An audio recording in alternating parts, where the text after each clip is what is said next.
बिहार में राज्यसभा की एक सीट पर होने वाले उपचुनाव के लिए जेडीयू ने अनिल हेगड़े को उम्मीदवार बनाए हैं। बता दें कि जेडीयू के राज्यसभा सदस्य रहे किंग महेंद्र के निधन के बाद यह सीट खाली हुई थी, जिस पर चुनाव आयोग ने पिछले दिनों उपचुनाव की घोषणा की थी। अब जेडीयू की तरफ से अनिल हेगड़े को राज्यसभा का उम्मीदवार बनाने का फैसला किया है।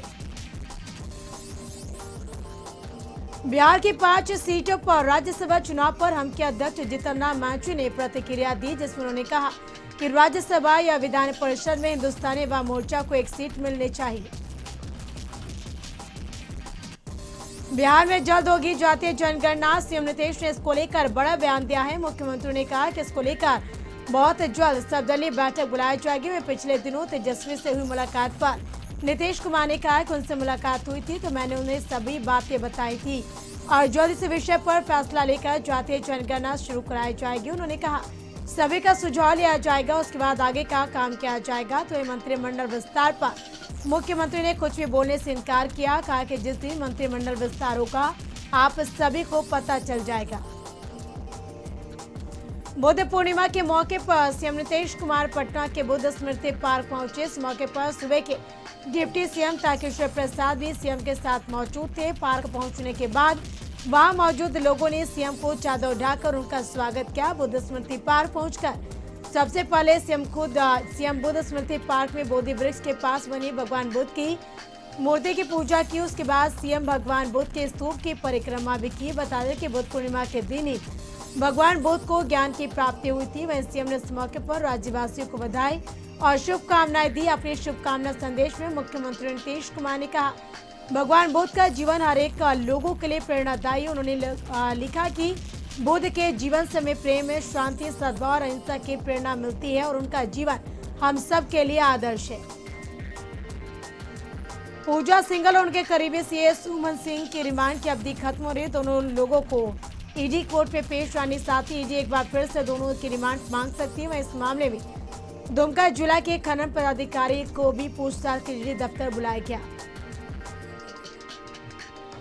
बुद्ध पूर्णिमा है और इस मौके पर बिहार के महामहिम राज्यपाल फागू चौहान ने राज्यवासियों को बधाई शुभकामनाएं दी। इस मौके पर राज्यपाल गया में वो दीप जलाकर बुद्ध जयंती कार्यक्रम का उद्घाटन किया। बुद्ध पूर्णिमा को लेकर गया बुद्ध की नगरी पर्यटकों से भरी हुई है। सभी बुद्ध मंदिर को पंचशील झंडों रंग बिरंगी लाइट से सजाया गया। पलामू जिले के हैदरनगर थाना इलाके में एक 17 साल की लड़की का शव घर से मिला था। इस मामले में एसडीपीओ पूज्य प्रकाश और हैदरनगर थाना प्रभारी अजित कुमार मुंडा ने फौरन कार्रवाई करते हुए मामले का खुलासा किया। पुलिस ने इस मामले में घटना को अंजाम देने वाले गांव के युवक शिवशंकर कुमार को गिरफ्तार कर जेल भेज दिया। गया बोधगया में बुद्ध पूर्णिमा के मौके पर 2 सालों के बाद विशाल विश्व शांति प्रार्थना पद यात्रा निकाली गई। यह पद यात्रा बुद्ध मूर्ति अस्थिपीठ से विश्व धरोहर महाबोधि मंदिर जाकर खत्म हुई। इस विशाल यात्रा में हजारों की संख्या में बौद्ध श्रद्धालुओं ने बढ़ चढ़कर हिस्सा लिया। बेगूसराय में वैशाखी पूर्णिमा को लेकर उत्तरदायिनी सिमरिया गंगा, चमटिया गंगा घाट सहित कई गंगा घाट पर श्रद्धालुओं की भारी भीड़ देखने को मिली। सैकड़ों श्रद्धालु गंगा घाट पर पहुंच गंगा स्नान के बाद पूजा अर्चना की। पटना के दानापुर में एक प्रेमी ने प्रेमिका पर गोलियां चला दी। इस गोलीबार में प्रेमिका को गोली नहीं लगकर वहीं खड़ी दूसरी लड़की के पैर में गोली लग गई। घायल युवती को इलाज के लिए दानापुर अनुमंडल अस्पताल ले जाया गया, जहां प्राथमिक उपचार के बाद बेहतर इलाज के लिए पटना के पीएमसीएच रेफर किया गया। सिमडेगा के केरसई प्रखंड के मतदान की संख्या 55 में पंचायत समिति सदस्य के पद के लिए पुनः मतदान हुआ। बताया जा रहा है कि पहले चरण के तहत उस मतदान केंद्र के पंचायत समिति सदस्य के कुछ मतपत्रों में गड़बड़ी पाई गई थी। पूर्वी चंपारण जिला के सुगौली थाना इलाके के छपुआ रक्सौल मेन रोड पर अनियंत्रित पिकअप ने पीछे से एक बाइक में जोरदार टक्कर मार दी। इस घटना में बाइक सवार महिला की मौत हो गई, जबकि बाइक चला रहा शख्स गंभीर रूप से घायल हो गया। बक्सर और शाहबाद के इकलौते एनिमल रेस्क्यू सेंटर में रविवार को भीषण आग लगी और आग लगने के कारण आसपास के लोगों के बीच अफरा तफरी मच गई। बाद में लोगों ने आग पर काबू पाने की कोशिश की और तुरंत ही मामले की सूचना औद्योगिक थाने की पुलिस को दी। बारात में हुआ विवाद जानलेवा साबित हो गया। इस दौरान आरोपी ने पहले तो युवक की बांधकर पिटाई की और बाद में जब युवक को बचाने उसकी माई तो उसने उसकी पीट कर हत्या कर दी। मामला बाजपट्टी थाना के बनगांव का है। मधुपुर थाना इलाके के चोंगा खार गांव में 4 युवकों ने घर में घुसकर नाबालिग लड़की के साथ दुष्कर्म की कोशिश की। पीड़ित ने कहा हो हल्ला करने पर जब उसके पिता और भाई बचाने पहुंचे तो 4 युवकों ने उसके पिता और भाई को बुरी तरह से पीटा।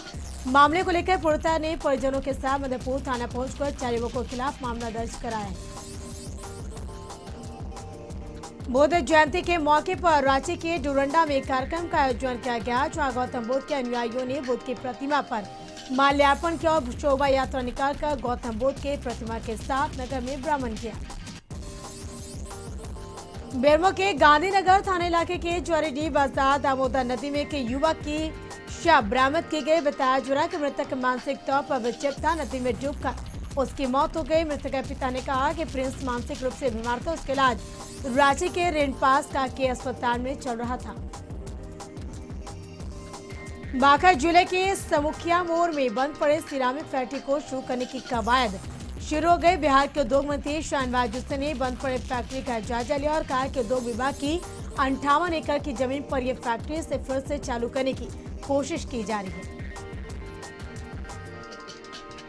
ग्रीष्म अवकाश के दौरान बच्चों के मनोरंजन और उसकी कला को निखारने के लिए गया के संग्रहालय परिसर में कला ज्योति संस्था की तरफ से एक माह की कार्यशाला का आयोजन किया जा रहा है। इस कार्यशाला का उद्घाटन स्थानीय सांसद विजय मांझी ने किया। आयोजन से जुड़े रंगकर्मी शंभू सुमन ने कहा साल 2004 से लगातार नाट्य प्रशिक्षण शिविर का आयोजन कला ज्योति संस्था कर रही है।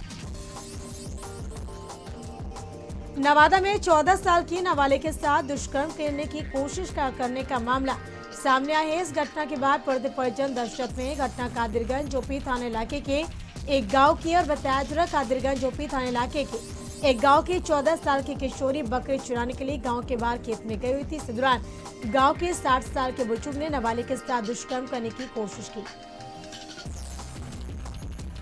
कटिहार के कोड़ा थाना क्षेत्र के चतरिया पीर में जुगाड़ गाड़े बाइक की टक्कर में 2 बाइक सवार की मौत हो गई। घटना के बारे में बताया जा रहा बांसवाड़ा गांव के रहने वाले मुकेश कुमार शिवानंद शर्मा पूर्णिया में लकड़ी का काम करने जाया करते थे। दोनों पूर्णिया के लिए निकले थे। जैसे चतरिया पीर पहुंचे सामने सारे जुगाड़ गाड़ी ने उन्हें टक्कर मार दी, जिसमें कि मुकेश कुमार की मौत हो गई। घटनास्थल पर वहीं शिवानंद शर्मा की मौत पूर्णिया सदर अस्पताल में इलाज के दौरान हुई। बगा में तेज रफ्तार बाइक के अनियंत्रित होने से हुई सड़क दुर्घटना में 2 लोग गंभीर रूप से घायल हो गए। घटना रामनगर के बैकुंठवा की बताया जा रहा। दोनों युवक बारात जाने के लिए घर से निकले थे कि इस दौरान बाइक के तेज रफ्तार के चलते अनियंत्रित होकर दोनों सड़क पर गिर गए। बाद में युवक की गंभीर हालत को देख उसे बेहतर इलाज के लिए दूसरी जगह रेफर किया गया। बस स्टैंड में खड़ी 2 बसों में अचानक आग लग गई, जिससे बस स्टैंड में अफरा तफरी मच गई। जिन 2 बसों में आग लगी उनमें से जीवन ज्योति न्यू कुमार बस है और आग कैसे लगी स्पष्ट नहीं हुआ है कि फिलहाल मौके पर दमकल की गाड़ी को बुलाकर के आग पर काबू पाने की कोशिश की गई। बस स्टैंड में खड़ी अन्य बसों को आग से बचाने के लिए घटनास्थल से दूर किया गया। बोकारो में ज्वारीडीह थाना क्षेत्र के तातरे के पास एक अज्ञात वाहन की चपेट में आने से पति पत्नी घायल हो गए। दोनों को अस्पताल पहुंचाया गया, जहां पति फुलचंद मांझी को डॉक्टर ने मृत घोषित कर दिया, जबकि पत्नी सावित्री देवी अस्पताल में भर्ती है। देवघर में मधुपुर थाना क्षेत्र के सबे जोर में एक शराबी पति ने शराब के नशे में पत्नी और बेटे की न सिर्फ पिटाई की बल्कि घर से बाहर कर दिया। मारपीट में पत्नी रेखा देवी को गंभीर चोटें आई है।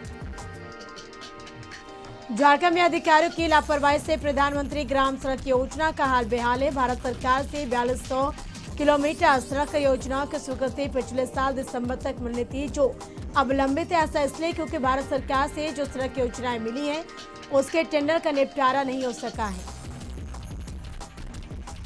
मधुबनी के नगर थाना क्षेत्र के सदर हॉस्पिटल के मुख्य गेट के पास एम्बुलेंस चालक पर अपराधियों ने हमला कर दिया। बताया जा रहा है कि निजी एम्बुलेंस के चालक सागर कुमार अपने एम्बुलेंस से सोए थे। उसी दौरान दर्जन भर अज्ञात हमलावरों ने एम्बुलेंस चालक पर जानलेवा हमला कर दिया।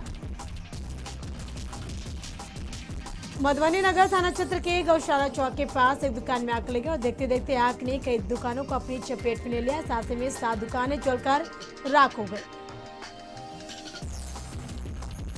साइबर अपराध से जुड़े एक मामले में दिल्ली पुलिस ने नवादा जिले के मिर्जापुर मोहल्ले से राहुल कुमार नामक युवक को गिरफ्तार किया। युवक मिर्जापुर निवासी प्रोफेसर अजुनाथ प्रसाद का पुत्र बताया जा रहा है। दिल्ली के साइबर थाना सफदरगंज से एसआई अजय सिंह यादव के नेतृत्व में पहुंची 3 सदस्यीय टीम ने नवादा नगर थाने की पुलिस की मदद से आरोपित को उसके घर से गिरफ्तार किया।